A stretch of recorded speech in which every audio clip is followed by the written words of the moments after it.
Hi, Base Lightning here, and I'm just doing a redo on my video that I released yesterday on custom mode in my 2021 Scat Pack Challenger. Um, and I'll just get right down to it. The audio didn't come out good, so I just deleted it off my channel. If I had realized that and looked at it closer before I released it, I probably would have avoided that whole thing, but it's gone.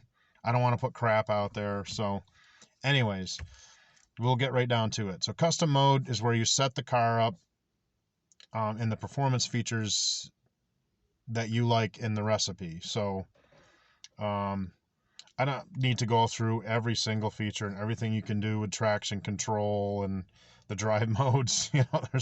I've put out other videos detailing some of that other stuff, and there's 1,000 videos out there on the Dodge Challenger features and how to access different things and change things in the different modes. I don't need to go into all that.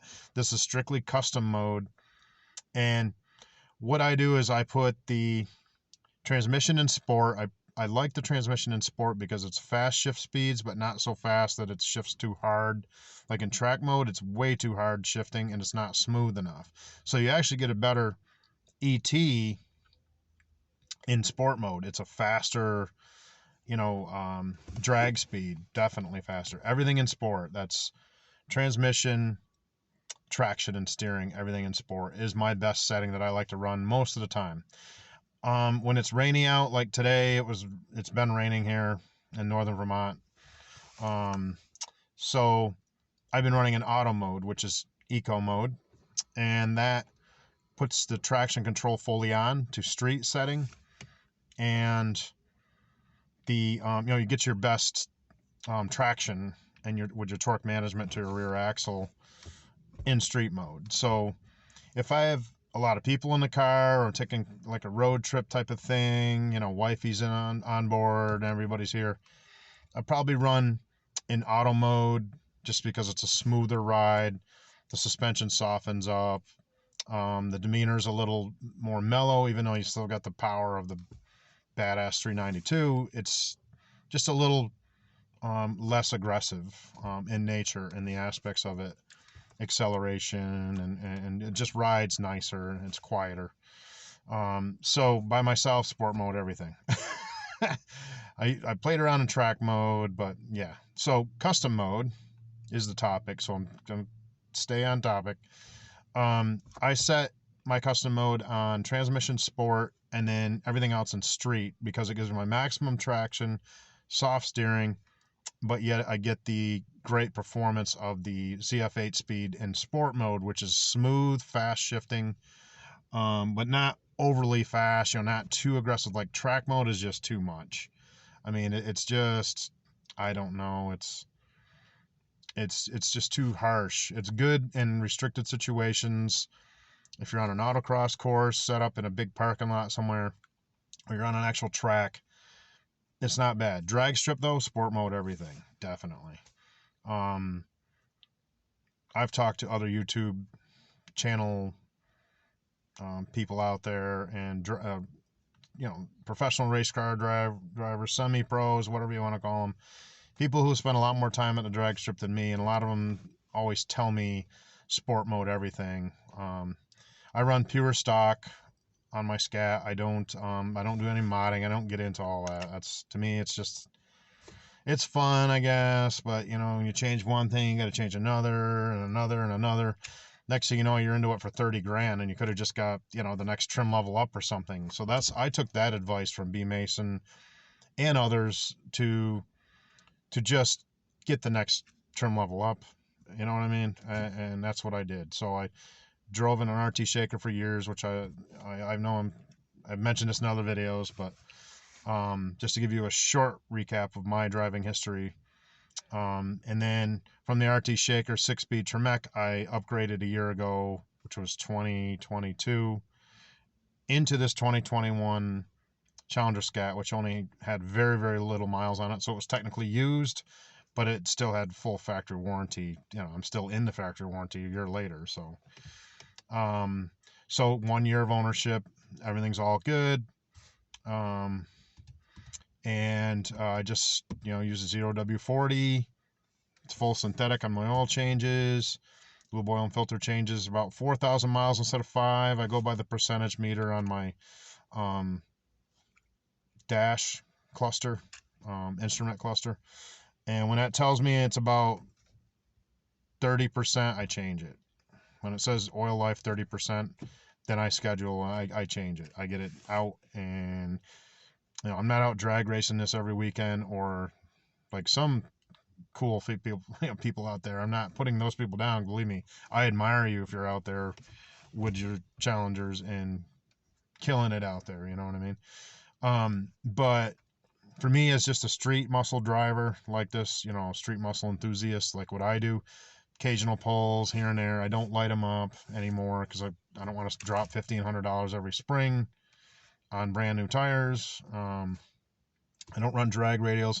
I run BF Goodrich 275 40 ZR20s, 400 tread rating, and a dead hook, excellent. If you want to go back into my video history, I did do a short video review on those tires after they got installed on my Scat, and I'm telling you, they might not be drag radials or whatever, but they freaking hook really good on the street. Excellent street tires. Performance, high speed rated, heavy load rated, extra duty rated, and for the weight and everything. And yeah, excellent tires. Well worth it. Best tires I've ever owned. I used to run Coopers on a few of my trucks in the past, and I had tire pressure issues with them, and which is too bad because Coopers are nice tires, but I don't know what it was, but with two different trucks with two different types of Coopers, I had the same issue. You can't tell me that it was the truck. There's some kind of deal with the pressure with that tire. It goes soft by itself over time. I couldn't understand it. You can't tell me I had that same issue on two different trucks, on a Super Duty and a Silverado 1500. So yeah, Coopers are out for me forever. I'm gonna see how these BF Goodrich perform. So far, so good. After, what was it, about a month ago, I've had them on, a little over a month ago, I had these installed, something like that. Beginning of muscle car season, well, it's a little bit into muscle car season here in northern Vermont. And they've been excellent. So after a month or so of running them on the street, these tires have been awesome. So I would recommend them to anyone out there. I run 96 octane my fuel. You can safely run high octane fuels, within reason. Be careful of your E85. You got to have the fuel system set up for that. You're going to have the special injectors and different fuel pump, and you got to have E85 available, which there isn't any in this area except for there's like one performance shop down in Williston, about 40 minutes from here, that has a supply of it. But what am I going to do? Drive 40 minutes away every time I want to fill up my tank? No, that's not happening. Plus, it corrodes fuel systems over time as it sits. You got to run regular fuel through it once a month just to get that little extra performance. Nah, I'm good with running pump gas with octane boost. Every other tank full brings me right around 96 octane with what I'm running, and this thing screams. So not a big deal for me. I'm good running pure stock with the K&N drop-in air filter. I'm good. Change your cab air filters too every couple of years. You should change those depending on your environment. If you're in a desert environment like Southwest or whatever, you probably want to do it every year. Here in the Northeast, I do it like every other year. Again, it depends on the environment you're running it in. So that's just some basic information on muscle car stuff that I know what I do. I follow the people who are more experienced than me on YouTube and in real life, real world.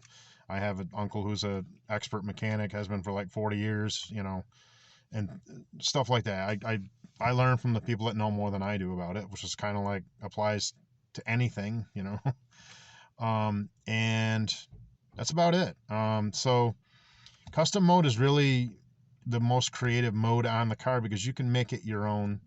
You can do what you want with it, and you can make it your own, how you like it. If you want different performance on each aspect, that's great too. Do whatever you want. I do sport and then street. on the and paddle shifters off. So those are the 4 aspects that you can adjust on custom mode, and that's what I do. And I play around with it. Of course I've tried different combinations and see what works best. What really works best for me in terms of acceleration from a dig, dead hooking, and great throttle response shifting is everything in sport. You know what I'm saying? Sport transmission. Well, the paddle shifters stay on. You can't turn them off when you have full sport mode. You got to do that in custom mode. Again, custom mode. As a lot of you drivers probably already know this stuff, but I'm just sharing this information with my experience on my channel. Thank you for watching all of my videos. For those of you who do follow my content, nothing too crazy or outrageous. I'm just an original hard rock artist. Bass Lightning. You can scroll back through my video history. I have footage on there from my home studio. I didn't put any band stuff on there, any of the bands I've done, because of the copyright thing, and it's always cover songs. So you're really just getting my original material, my hard rock stuff from my home studio. That's really the safest bet. You don't have to worry about copyright. All my stuff is copyrighted, but it's mine. It's not somebody else's. So so that's just it. You're going to get original stuff, which is what I promote online. This is what I've done for years. I was on another platform for 11 years doing that. I decided to make this my exclusive platform. It's just a much better experience for me, and less of the issues and nonsense that goes on in Facebook. Not to bash the competition of YouTube, but there were a lot of issues, and I'm not going to go into all the details, but I'm done. My account's going to be gone at the end of this month, and that's a lot of years of work gone, but I'm okay with that. I transferred some of the nuggets over onto my YouTube platform channel, so that, you know, I'm continuing to share that with the best stuff that I liked, that I thought would work. And then some of it's exclusive that I've done. I started doing it, it's a couple months ago, exclusively just for this channel. So you can check out some of those short sets. That's just for all of you. That's just, and me. I have fun doing it. So that's about it. I just wanted to redo the custom mode video. I'm not driving around. I already have plenty of videos of me, you know, with a dash cam and in cab and discussion and doing polls and all that kind of stuff. So I even did a little funny hood experiment, which didn't work out, but I put it out there anyway, because I'm just having fun. That's all this is about. It's about having fun. If you're not having fun, then don't do it. That's what I always say. And driving this car is the most fun I've had with my clothes on, believe me. So thank you, and we will catch you on the next one. Later. Horns up. Keep it loud, keep it heavy, hard rock. That's it. Bass Lightning out.